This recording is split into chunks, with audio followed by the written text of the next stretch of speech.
BTC वाले भैया YouTube channel में आप सभी का स्वागत है। आज हम बात करने वाले हैं भारतीय इतिहास की एक ऐसी शख्सियत के बारे में जिन्होंने राजनीति में महिलाओं के लिए एक नया ही रास्ता खोल दिया। जी हां, हम बात कर रहे हैं भारत की पहली महिला मुख्यमंत्री सुचेता कृपलानी की। तो चलिए कहानी शुरू करते हैं साल 1963 से।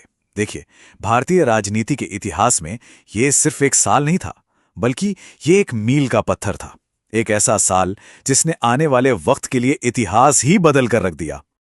जी हां, इसी साल एक महिला ने राजनीति की उस सबसे ऊंची कांच की दीवार को तोड़ा जिसे तब तक कोई पार नहीं कर पाया था, और ऐसा करके उन्होंने पूरे देश के लिए एक नई मिसाल कायम कर दी। और ये ऐतिहासिक उपलब्धि हासिल की थी सुचेता कृपलानी ने जब वो बनी भारत की पहली महिला मुख्यमंत्री। सोचिए, एक ऐसा पद, एक ऐसी जिम्मेदारी जिस पर उनसे पहले कोई भी महिला नहीं पहुंची थी। तो सवाल तो उठता है ना कि आखिर कौन थी ये असाधारण महिला, उनका सफर कैसा रहा, वो अंबाला की गलियों से निकलकर देश के सबसे बड़े राज्य के सबसे ऊंचे पद तक कैसे पहुंची। आइए उनकी पूरी कहानी को जरा शुरू से जानते हैं। देखिए, किसी भी महान शख्सियत को अगर समझना है ना, तो उनकी जड़ों को, उनके बचपन को देखना बहुत जरूरी होता है। तो चलिए उनके शुरुआती दिनों से ही शुरू करते हैं। सुचेता कृपलानी का जन्म 25 जून 1908 को अंबाला में हुआ था। उनके पिता सुरेंद्र नाथ मजूमदार ने उन्हें बचपन से ही एक ऐसा माहौल दिया जहां अनुशासन, पढ़ाई लिखाई और देश प्रेम सबसे ऊपर था, और यही वो संस्कार थे जो आगे चलकर उनके मजबूत चरित्र की नींव बने। लेकिन उनकी तालीम सिर्फ किताबी नहीं थी। इंदौर और दिल्ली में अपनी हायर एजुकेशन के दौरान ही वो सामाजिक और राजनीतिक गतिविधियों में भी काफी एक्टिव हो गई थीं। मतलब ये साफ था कि वो सिर्फ किनारे बैठकर तमाशा देखने वालों में से नहीं थीं।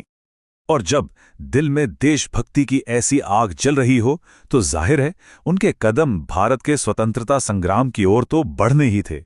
एक ऐसा संग्राम जहां उन्होंने अपनी एक अलग ही छाप छोड़ी। उस जमाने के कई युवाओं की तरह वो भी महात्मा गांधी के विचारों से बहुत ज्यादा प्रभावित थीं। उन्होंने गांधी जी के मार्गदर्शन में काम करना शुरू किया, और उनके सत्य और अहिंसा के रास्ते ने सुचेता जी के राजनीतिक सफर को एक नई ही दिशा दे दी।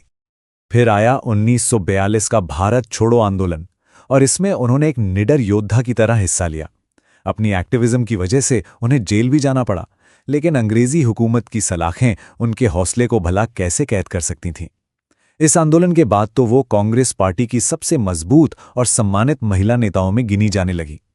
लेकिन देखिए, आजादी की लड़ाई तो सिर्फ एक पड़ाव था।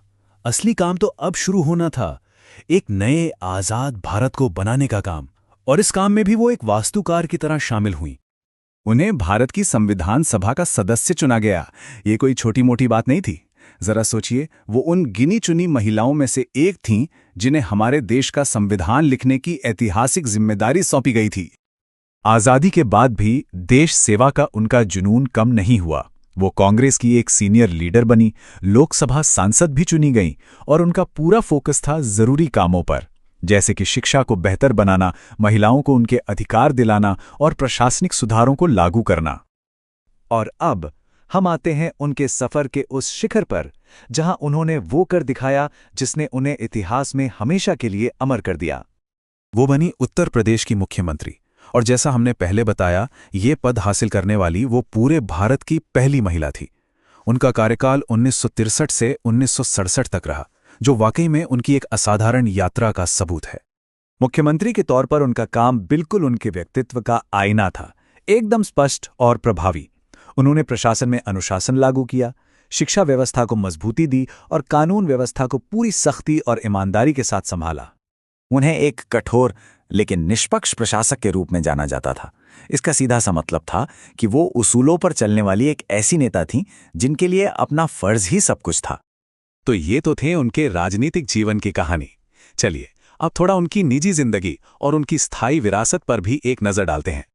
उनकी शादी हुई थी जाने माने स्वतंत्रता सेनानी जेबी कृपलानी से, जिन्हें हम सब आचार्य कृपलानी के नाम से जानते हैं। और कमाल की बात यह है कि सत्ता के इतने ऊंचे पद पर होने के बावजूद उन्होंने हमेशा एक बेहद सादा जीवन जिया। वो सत्ता के दिखावे से कोसों दूर रहीं। 1 दिसंबर 1974 को वो इस दुनिया को अलविदा कह गईं, लेकिन उन्होंने जो मशाल जलाई थी वो आज भी हमें राह दिखा रही है।